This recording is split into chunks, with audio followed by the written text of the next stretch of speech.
मी इतका डाएट करतोय, इतकं कमी खातोय, तरी वजन कमी का होत नाहीये? तुम्ही असं भरपूर वेळा म्हणत असाल किंवा तुमची जी जर्नी आहे ती थांबली असेल, तर तुम्ही एकटे नाहीये. सगळ्यात अगोदर एक गोष्ट समजून घ्या, तुमचं वजन एका रात्रीत वाढलेलं नाहीये, ते हळूहळू वेगवेगळ्या टप्प्यात वाढलंय. मग वजन कमी करत असताना काय होतं ते अगोदर समजून घ्या. तुम्ही अजून कमी खायला लागला की अजून जास्त व्यायाम करता, बरोबर? पण काही आठवड्यांनी वजन थांबतं. मग अचानक डोक्यात प्रश्न पडतो की इतकं सगळं करत आहे तरी काहीच फरक पडत नाहीये. ते कसं काय? येथेच खूप जण चुकतात. वजन कमी करणं म्हणजे सतत स्वतःला टॉर्चर करणं नाही, तर स्मार्ट पद्धतीने केलं पाहिजे. मग नक्की काय करायचं चला मी सांगतो. पण त्या अगोदर व्हिडिओला लाईक करा, शेअर करा आणि तुमच्या डेली हेल्थ हॅकसाठी दीपक फिटनेस कोचला नक्की फॉलो करा. नंबर 1, डायटिंगला टप्पे करा. म्हणजेच एकाच वेळेला कायम कमी खाण्याचा हट्ट करू नका. 16 किंवा 24 आठवडे प्रामाणिक डायटिंग करा. तुम्हाला जितकं रिअलिस्टिकली जमेल तितकं करा. नंबर 2, मध्ये थोडा ब्रेक द्या. Reverse dieting. डाएटचा एक फेज संपला की परत कमी खाणं चालू करू नका. हळूहळू जेवण वाढवा. यालाच रिव्हर्स डायटिंग म्हणतात. याचा नक्की फायदा काय? शरीर थोडं रिलॅक्स होतं, मेटाबॉलिझम सुधारतं, सततचा थकवा कमी होतो. गोल एकच, जास्त खात असूनही वजन स्टेबल राहणं. नंबर 3, वजनावरती लक्ष ठेवा. घाबरू नका. रिव्हर्स डायटिंग करताना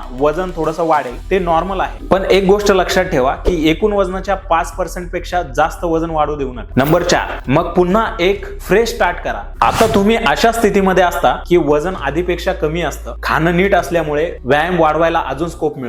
इथून पुन्हा पुढचा फॅट लॉस फेज सुरू करा. ही सायकल जर का तुम्ही 2 ते 3 वेळेस केली तर वजन कमी करणं सोपं आणि ते टिकणार आणि स्ट्रेस फ्री वजन कमी होईल. हे लक्षात ठेवा. कमी खाणं हे सोल्युशन नाही, फक्त योग्य पद्धतीने खाणं सोल्युशन आहे. हा व्हिडिओ आवडला तर नक्की शेअर करा, सेव्ह करा आणि माझं YouTube चॅनल आहे त्याला सबस्क्राईब करा. बायो मध्ये आहे.